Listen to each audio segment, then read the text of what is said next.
Chad, does all the media have paperwork? I have not handed it out yet. I'll get it in 1 second.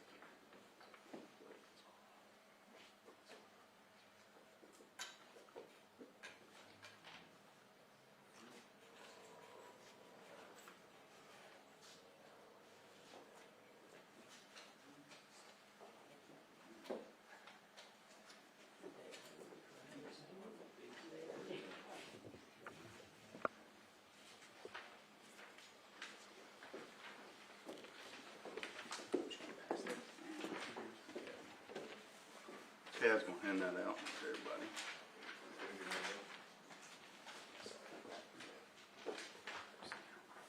Let me get one to Jamie too.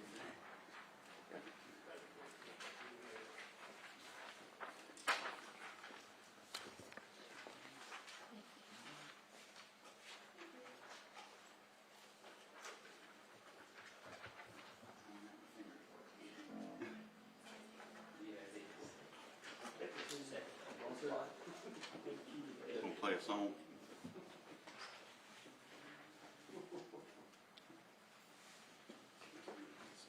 When everybody gets ready, just let me know when we'll start.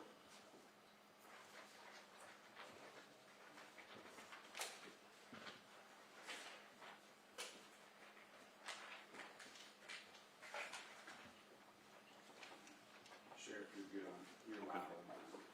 Everybody good? You good? So Chad passed out a piece of paper to everybody, and some of this paper could be older than a lot of you in this room. So, but this was the first evaluation that I ever had at the sheriff's office, and it was August the 2nd of 2000. And you know, I look at it, and it reminds me of today. Today, I've got 25 years in law enforcement. I'm on my 10th year as sheriff. And I just met with the staff, and we talked about where we start to where we are today and to where we go in the future. And I look, and I was excited on August the 2nd of 2000, because I was hired August the 2nd of 99, but I went from $7.59 an hour to $8.68, and I was excited. That was a lot of money. But I think about the last 10 years of what we've accomplished in the office of sheriff. We took office in 2015, and we took office with the main priority of returning the office of sheriff back to the people, and that's really what we've done the last 10 years. Today I've got 25 years in law enforcement. At the end of my term, I'll have 27 and a half, almost 28 years in law enforcement. I'll have 12 years as an elected official as a sheriff. And I think about all the things that we've implemented the last 10 years. I think about our community events. We do more community meetings than any other sheriff's office in the state. And I would challenge anybody to get the numbers. I think the last numbers I got, we've had 62 community meetings just this year. 62. We've implemented our own pay scale for the deputies. When we took office, one of the priorities was to get paid where it needed to be. We've worked with the commission. We have our own pay scale now that will give our deputies financial stability from this point on. And that's what we need in leadership. You know, we have more community organized meetings as far as things like Citizens Academy, ladies self-defense, firearm classes. We do church classes, church security classes. We're going everywhere, we're speaking, and that's what you have to do in law enforcement to be successful. And I would encourage any law enforcement officer, anybody in law enforcement, to do those things, because that is the future of who we are. You know, one of the things, and I've told this to people for years, is one of the strongest things that you can have in any community, whether it's Cullman or across the nation, is law enforcement and the community standing shoulder to shoulder. And if you do that, you will be successful. I promise you. But you got to take care of each other. But one of the things that disturbs me, and as I've looked into politics across the nation, is you always hear people in politics talk about term limits, and I'm running on term limits, I do this. But at the end of the day, you see elected officials that say, I believe in term limits, but they've been in Washington, D.C. for 30 years. or in county or local government for years and years and years. You know, and the question becomes is, where is the self-accountability? Where is it that you make a decision to do something that's different? You know, one of the things, if you look at political races, if you're part of the establishment, people don't like you to break part of the establishment. I mean, look at the political races today. Look at what we see across the nation with divide and hate and the establishments. And I really believe it takes leaders to do more of self-accountability, self-term limits, because, again, it's easy to say something. It's easy to get up and say, I believe in term limits, but you've been somewhere 30 years. I mean, that's easy. What is hard is to say, you know what, I'm going to do my job, and then, you know what, I'm going to go do something else. And that's what I met with the staff today. At the end of this term, I've got 2.5 years left at the end of this term. I have almost 28 years in law enforcement, 12 years as your sheriff, 3 terms. I've been blessed to run the last 2 unopposed, but I want to retire. And I made that choice, nobody else. If you look at politics across the nation, don't you think we need leaders to make their own choice, to do what is not easy? Because it would be easy for me to say, you know what, I'm going to run another term.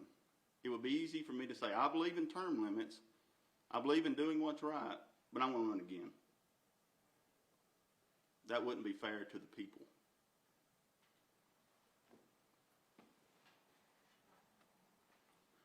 I had somebody ask me to question this. They said, Sheriff, one of the command staff said, why don't you run again? We believe you would get elected again. I mean, you've ran twice unopposed. Everywhere we go, people enjoy you.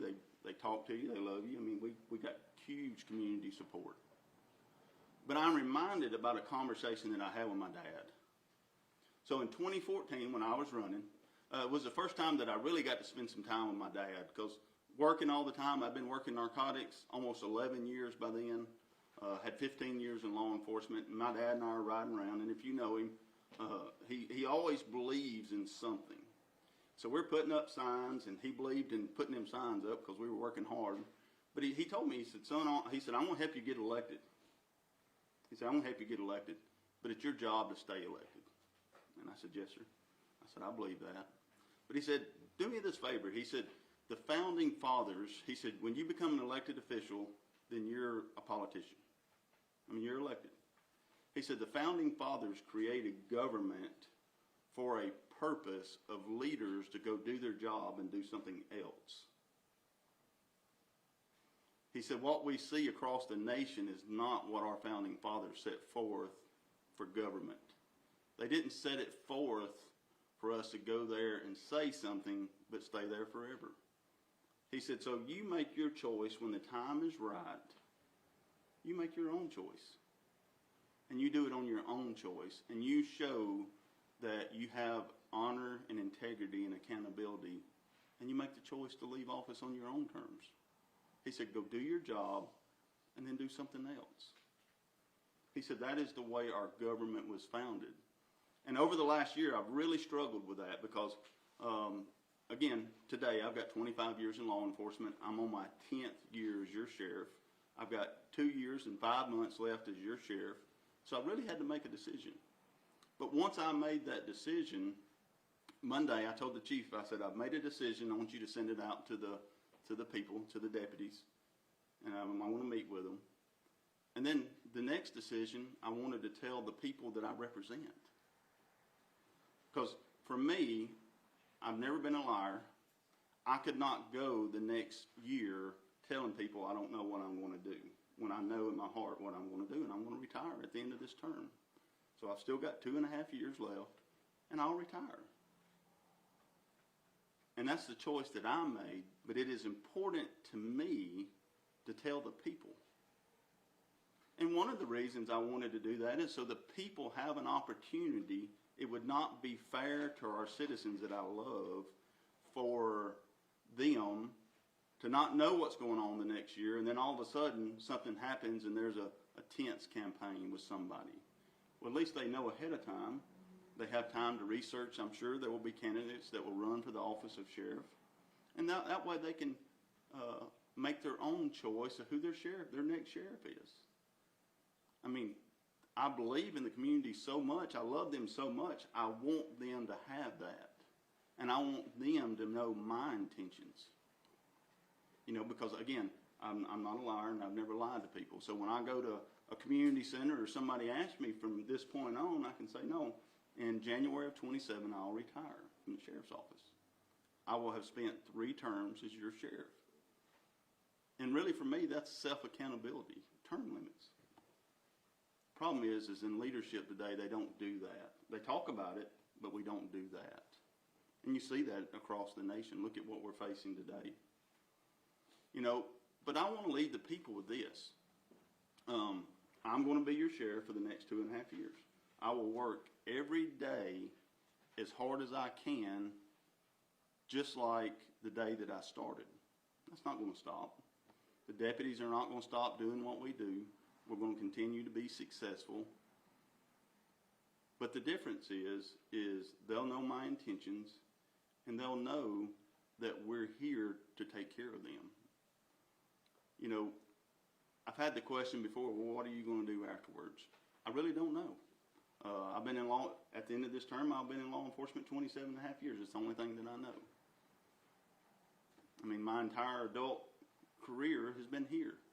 I turned 21 on July the 18th. I went to work at the sheriff's office on August the 2nd. So it's all I've known. But what I can tell you is I don't know what the future holds, but I will follow wherever God leads me. If he leads me down that path, that's what I'll do, because I believe in him. And I also believe in our community. I had somebody ask me one time, they said, Sheriff, if you don't run, I'll be nervous. And I said, well, I ain't going to stay here forever. I'm not getting any younger. I said, but what you can count on is this, that no matter what, whether I'm the sheriff or I'm something else, if something happens, if something bad happens, I will always be there standing with you shoulder to shoulder. And what I can guarantee is this, I will not give those that would do harm to our community in any fashion 1 inch. I will never give them 1 inch, because that's my love for this community. So thank y'all. I appreciate y'all being here. God bless you and have a blessed day. So thank y'all.